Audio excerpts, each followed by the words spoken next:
Welcome to the official YouTube channel for the Colin Cowherd podcast. Go on, hit that subscribe button if you're new so you don't miss any of our great football content this season. Let's go to this. This is a game that not many people outside of the Bay Area watch, but it's fascinating. So the Jags beat the Niners 26-21. San Francisco, first of all, is the team that can't catch. They had 6 or 7 drops today. But the Jags led 17-6 at half. Brock Purdy had a brutal fumble that sealed a loss late. He had 2 picks, one of them egregiously bad. So far this year, Brock Purdy has 4 touchdowns and 4 picks. Mac Jones has 4 touchdowns and 1 pick. Some of it, the injury, less practice time, but and I'll just set it up for you. But my take was the Jags gave them multiple opportunities to win the game. It was typical Jacksonville. They had, Trevor Lawrence sliding out of bounds. I mean, it's just like, oh God, Jacksonville missing field goals that are makeable. What did you make of Purdy? I mean, I thought it was pretty bad. Yeah, he looked, I thought today, like bad Jimmy Garoppolo. Balls floating on him all day long. I mean, all day long. He had multiple guys. Robinson and Juwan Jennings made 2 catches that were just out of this world, that if they don't catch with their fingertips, are probably caught by the safety behind them.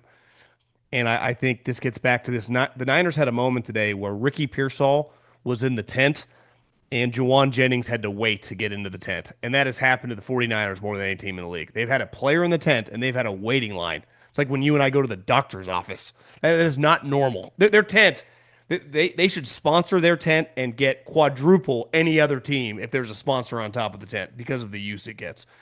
Brock Purdy probably should not have played today. He could barely practice by Thursday, but he kind of had to because the backup quarterback who'd been playing well, Mac Jones, is injured, who toughed it out and was active. They have a massive injury problem.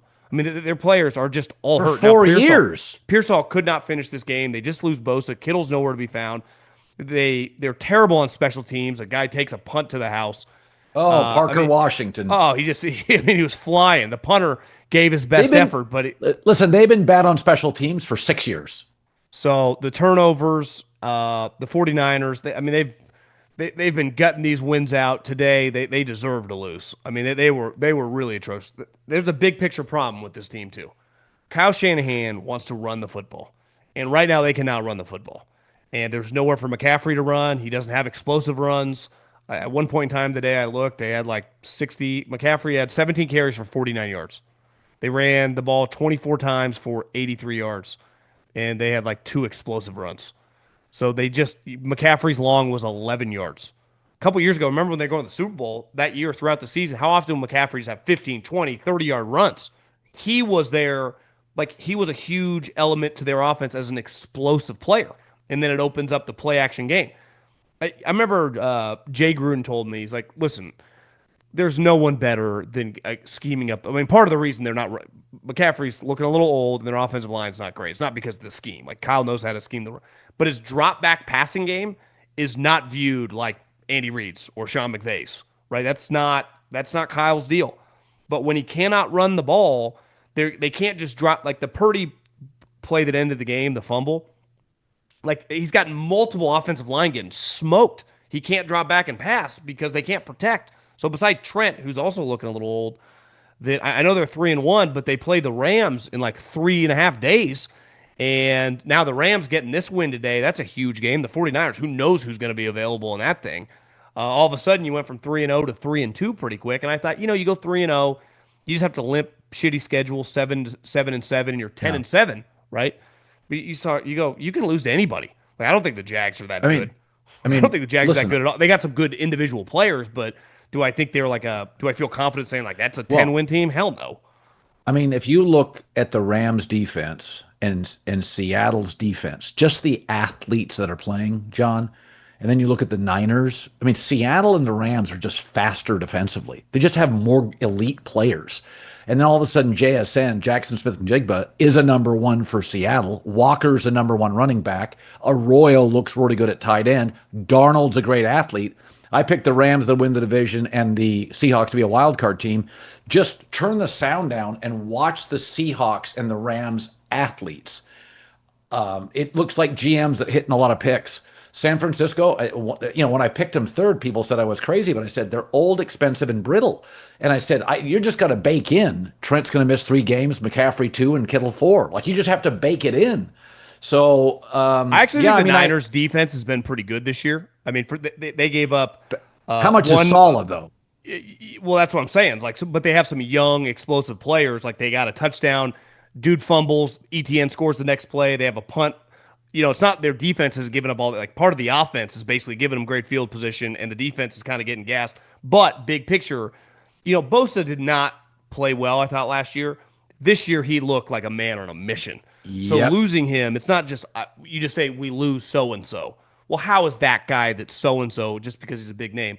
Bosa early on looked like he could be the defensive player of the year. So the air going out of everyone's sails on defense, because you go, hey, we got Nick Bosa coming off the edge with this young group. We got Fred Warner flying around. We got this great defensive coordinator. Our defense can dominate, and our offense can just figure it out as the year goes on. But you lose Nick, it kind of can unravel fast, and that's. Today I thought they did a pretty good job, but I don't view the Jags as some like potent offensive option.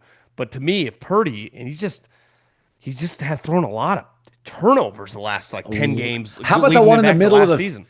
How about that interception? I don't know what he saw.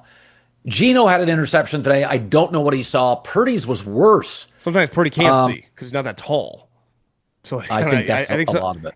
And then today, I wonder, he's got this foot injury. Can he not drive off the ball? But then he'd scramble around. So you're like, well, he doesn't look hurt. But I felt throughout the entire game, if he was a pitcher, it'd be one of those, like, he's not making it past like the third inning, right? You just go to the bullpen. You could just tell early, like, he is just off. And usually, with a Shanahan team or just that style of offense, you just run the ball. Well, they couldn't. They just can't. And he can be, I would say, stubborn sometimes. Kyle will keep calling runs because, we're going to bust one, we're going to bust one. And they never did. They never had a longer run than 11. And most of them felt like they were going for 1, 2, 3 yards. So they were getting nothing. And we know if the 49ers can't run, their best teams, they typically, it's pretty clear. The Ravens, when they're good, defense dominates and they lead the league in rushing. 49ers, when they're good, defense lead the league in that's the style of football they play. And right now, I'm watching some of these other teams bust runs. That is not the 49ers right now.